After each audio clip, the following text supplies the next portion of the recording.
ಗೊಂದಲದ ಗೂಡಾದ CM DK ಸಂಪುಟ ಖಾತೆ. ಗಂಟೆಗೊಂದು ನಿರ್ಧಾರ, ಗಳಿಗೆಗೊಂದು ಟ್ವಿಸ್ಟ್.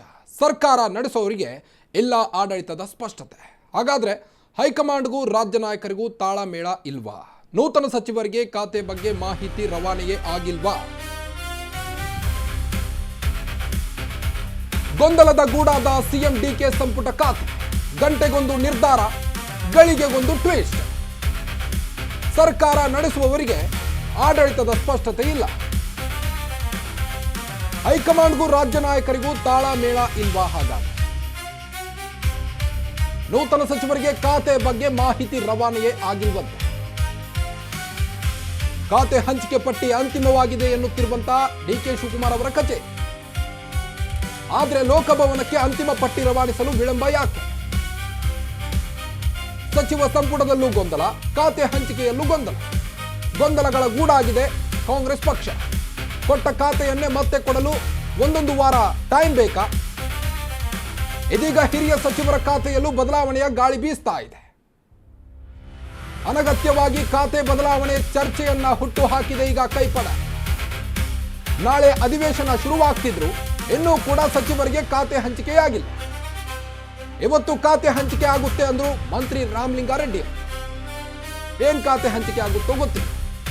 ಹೈಕಮಾಂಡ್ ಮತ್ತು ರಾಜ್ಯ ನಾಯಕರಿಗೂ ಕೂಡ ತಾಳಮೇಳ ಇಲ್ಲ ಅನ್ನೋದು ಈಗ ಕಾಂಗ್ರೆಸ್ ಪಕ್ಷದಲ್ಲಿ ಮೂಡ್ತಾ ಇರುವಂತಹ ಕುತೂಹಲ.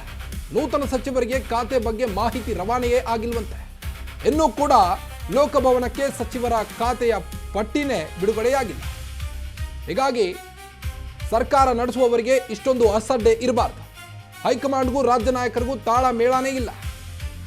ಪ್ರಮಾಣ ವಚನವನ್ನು ಸ್ವೀಕರಿಸಿ ನೂತನ ಸಚಿವರು ಇನ್ನೂ ಕೂಡ ಸಚಿವರಿಗೆ ಖಾತೆ ಹಂಚಿಕೆ ಆಗಿಲ್ಲ. ಅಧಿವೇಶನ ಸಮೀಪಿಸ್ತಾ ಇದೆ. ಹಾಗಾದ್ರೆ ಮಿನಿಸ್ಟರ್ಗಳು ಕೇವಲ ಬೆಂಚ್ ಕಾಯೋಕೆ ಮಾತ್ರನಾ? ಹಾಗಾದ್ರೆ ಅಧಿವೇಶನದಲ್ಲಿ ಹೈಕಮಾಂಡ್ಗೂ ರಾಜ್ಯ ನಾಯಕರಿಗೂ ತಾಳಮೇಳನೇ ಇಲ್ಲ. ಸಚಿವ ಸಂಪುಟದಲ್ಲೂ ಗೊಂದಲ ಇದೆ, ಖಾತೆ ಹಂಚಿಕೆಯಲ್ಲೂ ಗೊಂದಲ ಇದೆ. ಇದರ ಮಧ್ಯೆ ಶಾಸಕರ ಅಸಮಾಧಾನ. ಇದೆಲ್ಲದರ ಮಧ್ಯೆ ಕಾಂಗ್ರೆಸ್ ಪಾಳ್ಯದಲ್ಲೀಗ ಒಡೆದ ಮನೆಯಂತಾಗ್ತಾ ಇದೆ. ಒಂದು ಕಡೆ ರಾಮಲಿಂಗಾರೆಡ್ಡಿಯವರು ಈ ಬಗ್ಗೆ ಚರ್ಚೆ ಮಾಡ್ತೀವಿ, ಹಾಗೆ ಮಾಡ್ತೀವಿ, ಹೀಗೆ ಮಾಡ್ತೀವಿ ಅಂತಿದ್ದಾರೆ. ಆದರೆ ಇನ್ನೂ ಸಹಿತ ಸಚಿವರಿಗೆ ಖಾತೆ ಹಂಚಿಕೆ ಆಗಿಲ್ಲ ಅಂದರೆ ಏನರ್ಥ? ಡಿ ಕೆ ಶಿವಕುಮಾರ್ ಅವರು ಸಿಎಂ ಆಗಿ 2.5 ತಿಂಗಳು ಕಳೀತಾ ಹೋದ್ರು ಸಹಿತ ಇನ್ನೂ ಕೂಡ ಸಚಿವರಿಗೆ ಖಾತೆ ಇಲ್ಲ. ಯಾವ್ಯಾವ ಇಲಾಖೆಗೆ ಯಾವ್ಯಾವ ಸಚಿವರು ಅನ್ನೋದೇ ಗೊತ್ತಾಗ್ತಾ ಇಲ್ಲ.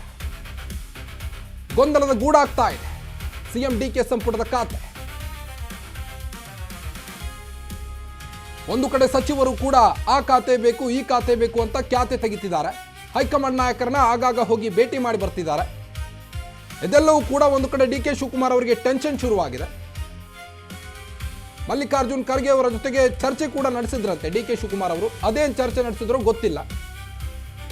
ಸಚಿವರಿಗೆ ಇನ್ನೂ ಕೂಡ ಖಾತೆ ಹಂಚಿಕೆ ಆಗಿಲ್ಲ. ಒಂದು ಕಡೆ ಅಧಿವೇಶನ ಸಮೀಪಿಸ್ತಾ ಇದೆ. ಇದರ ಮಧ್ಯೆ ಯಾವ ಇಲಾಖೆಗೆ ಯಾವ ಸಚಿವರು ಅನ್ನೋದು ವಿಪಕ್ಷಗಳಿಗೂ ಗೊತ್ತಿಲ್ಲ. ಗೊಂದಲದ ಗೂಡಾಗ್ತಾ ಇದೆ. ಹಾಗಾದ್ರೆ ನಾಳೆ ಸಚಿವರು ಖಾಲಿ ಕೂತು ಬರಬೇಕಾ? ಹಾಗಾದ್ರೆ ಅಧಿವೇಶನದಲ್ಲಿ ಹೈಕಮಾಂಡ್ಗೂ ರಾಜ್ಯ ನಾಯಕರಿಗೂ ತಾಳಮೇಳ ಇಲ್ಲ. ನೂತನ ಸಚಿವರಿಗೆ ಖಾತೆ ಬಗ್ಗೆ ಮಾಹಿತಿ ರವಾನೆಯೇ ಆಗಿಲ್ಲ. ಇನ್ನು ಯಾವಾಗ ಖಾತೆ ಹಂಚಿಕೆ, ಯಾವಾಗ ಅಂತ ಜನರು ಕೇಳ್ತಾ ಇದ್ದಾರೆ, ವಿಪಕ್ಷಗಳು ಕೇಳ್ತಾ ಇದ್ದಾವೆ. ಉತ್ತರ ಕೊಡಿ ಡಿ ಕೆ ಶಿವಕುಮಾರ್ ಅವರೇ. ಇವತ್ತು ಖಾತೆ ಹಂಚಿಕೆ ಆಗುತ್ತೆ ಅಂದ್ರು ರಾಮಲಿಂಗಾರೆಡ್ಡಿ ಅವರು. ಅದೇನಾಗಿದೆಯೋ ಗೊತ್ತಿಲ್ಲ. ಗೊಂದಲದ ಗೂಡಾಗ್ಬಿಟ್ಟಿದೆ ಸಿಎಂ ಡಿಕೆ ಸಂಪುಟ ಖಾತೆ. ಗೊಂದಲದ ಗೂಡಾಗಿದೆ. ಫೈನಲ್ ಲಿಸ್ಟ್ ವೇಳೆಯೂ ಕೆಲವರ ಖಾತೆ ಸರ್ಕಾರ ನಡೆಸುವವರಿಗೆ ಇನ್ನೂ ಕೂಡ ಸ್ಪಷ್ಟತೆ ಇಲ್ಲ. ಸರ್ಕಾರ ನಡೆಸುವವರಿಗೆ ಆಡಳಿತದ ಸ್ಪಷ್ಟತೆ ಇಲ್ಲ ಅಂತ ಕಾಣ್ತಾ ಇದೆ, ಎದ್ದು ಕಾಣ್ತಾ ಇದೆ. ಬನ್ನಿ ಬಗ್ಗೆ ಇನ್ನಷ್ಟು ಹೆಚ್ಚಿನ ಅಪ್ಡೇಟ್ಸ್ ಕೊಡ್ತಾ ಹೋಗ್ತಾರೆ ನಮ್ಮ ಪ್ರತಿನಿಧಿ ದೀಪಾ. ಈಗ ಹೈಕಮಾಂಡ್ಗೂ ರಾಜ್ಯ ನಾಯಕರಿಗೂ ತಾಳಮೇಳ ಇಲ್ಲದಂತೆ ಕಾಣ್ತಾ ಇದೆ. ನೂತನ ಸಚಿವರು ಪ್ರಮಾಣ ವಚನವನ್ನು ಸ್ವೀಕರಿಸಿ ಅದೆಷ್ಟೋ ದಿನಗಳು ಕಳೆದರೂ ಸಹಿತ ಇನ್ನೂ ಖಾತೆ ಹಂಚಿಕೆ ಆಗಿಲ್ಲ. ಏನರ್ಥ? ಡೀಟೇಲ್ಸ್ ಕೊಡೋದಾದ್ರೆ.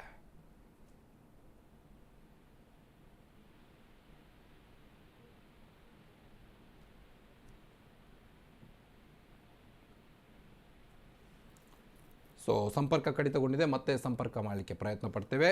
ಇನ್ನು ಹೈಕಮಾಂಡ್ಗೂ ರಾಜ್ಯ ನಾಯಕರಿಗೂ ತಾಳಮೇಳ ಇಲ್ಲದಂತೆ ಕಾಣ್ತಾ ಇದೆ. ಒಂದು ಕಡೆ ನೂತನ ಸಚಿವರಿಗೆ ಖಾತೆ ಇನ್ನೂ ಕೂಡ ಹಂಚಿಕೆಯಾಗಿಲ್ಲ. ಅಧಿವೇಶನದಲ್ಲಿ ಮಿನಿಸ್ಟರ್ಗಳು ಬೆಂಚ್ ಕಾಯಬೇಕಾ ಅಂತ ಈಗಾಗಲೇ ವಿಪಕ್ಷಗಳು ಕೂಡ ಕೆಂಡ ಕಾರ್ತಿವೆ. ಇದರ ಮಧ್ಯೆ ಹಲವು ಸಚಿವರು ನಮಗೆ ಆ ಖಾತೆ ಬೇಕು ಈ ಖಾತೆ ಬೇಕು ಅಂತ ಒಂದು ಕಡೆ ಖ್ಯಾತೆ ತೆಗಿತಾ ಇದ್ದರೆ, ಇದರ ಮಧ್ಯೆ ಹೈಕಮಾಂಡ್ ನಾಯಕರು ಸುಮ್ಮನಿದ್ದಾರೆ. ಹಾಗಾದರೆ ಡಿ ಕೆ ಶಿವಕುಮಾರ್ ಅವರಿಗೂ ಹೈಕಮಾಂಡ್ಗೂ ಸರಿ ಇಲ್ವಾ, ತಾಳಮೇಳ ಇಲ್ವಾ ಅನ್ನೋದು ಒಂದು ಕಡೆ ಚರ್ಚೆ ಆಗ್ತಾ ಇದೆ. ಗಂಟೆಗೊಂದು ನಿರ್ಧಾರವನ್ನು ಕೈಗೊಳ್ತಿದ್ದಾರೆ, ಗಳಿಗೆಗೊಂದು ಟ್ವಿಸ್ಟ್ ಪಡಿತಾ ಹೋಗ್ತಾ ಇದೆ. ಈಗ ರಾಜ್ಯ ಸರ್ಕಾರದ ಪಾಡು ಅದು ಪಾಡಾಗ್ತಾ ಇದೆ. ಈಗ